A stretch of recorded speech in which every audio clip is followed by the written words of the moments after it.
All right, so Unicorn Riot just posted a whole piece on reporter Jay Kolls from KSTP. Jay Kolls is a local Twin Cities reporter, old white man. I refer to him as Dusty Crusty Jay Kolls. But I mean, I want to say I'm not in the name calling business, but I just did call Jay Kolls Crusty and Dusty. But that being said, the impetus for the name calling of Jay Kolls is because he's ran so many pieces that have sought to defame, harm, and misrepresent black people. And then also celebrate, dismiss, and redirect the narrative of white folks that have clearly committed crimes. From the insurrection and sedition that occurred at the Capitol a few weeks ago, he wrote, well, there might have been a lot of Antifa folks there. I wasn't there, and neither was this guy, but this guy says that there might have been Antifa folks there. Let's talk to Michael Rosen from Rosen Security. And then Rosen Security, another white guy, proceeds to just trowel out, lies and filth and BS, and you're just like, I don't know if you ever watched Clone High. It's a cartoon. It was back in the day. But Clone High, basically all of the world's leaders are cloned and then they're put in a high school, and JFK is running against Abraham Lincoln, and somebody runs an ad, I think it's about JFK or Abraham Lincoln. It says, JFK never said he was a baby eater, so how do we know he's not? Why would you vote for that baby eater? And it's like, what? So it's propping up the argument as false, but then using the false argument to then validate your message. And that's what Jay Kolls has done. He's shown up to George Floyd Square and then left and then written just abysmal false pieces about it. And he finally got called out on Unicorn Riot. Now here's the deal. How much longer will we go forward in a world where Jay Kolls is still employed? Now, think about this. There are plenty of people of color that are getting out of J school somewhere. And you can call up any one of them and have them do Jay Kolls' job.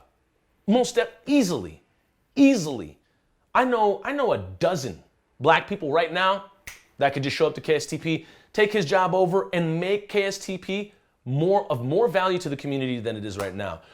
The idea of Jay Kolls is kind of in the same vein as like crime watch groups, white crime watch groups, where you drive up the white fear mongering and the us against them and the fealty to the thin blue line between order and chaos. This idea of it that you get people buying in, and now they're investing in fear.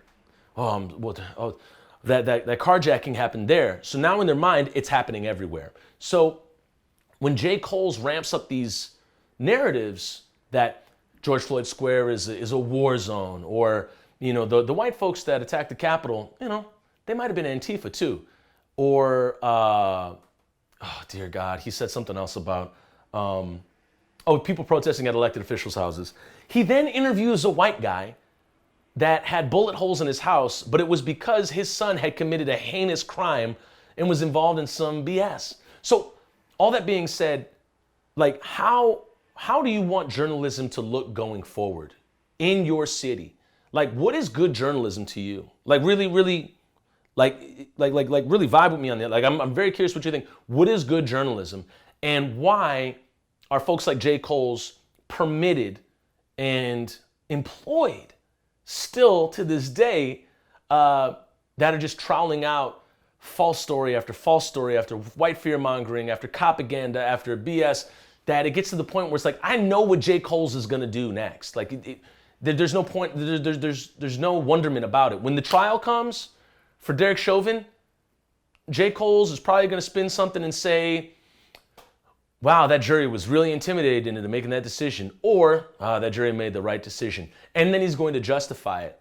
The thing I think will be really interesting right now is to actually have Jay Kolls sit down and speak on why he writes the way he writes. The cat's out the bag. We get what you're doing, bro. We know what you're doing. Why not have us sit down and break bread and just tell us you get paid to, create white fear-mongering articles? Why? or maybe that's a waste of time. I don't know. But I get back to the question: what does good journalism look like to you? And do you think J. Kolls should still be employed? Curious to know. All right. Thanks so much for watching and listening. See you in the next one.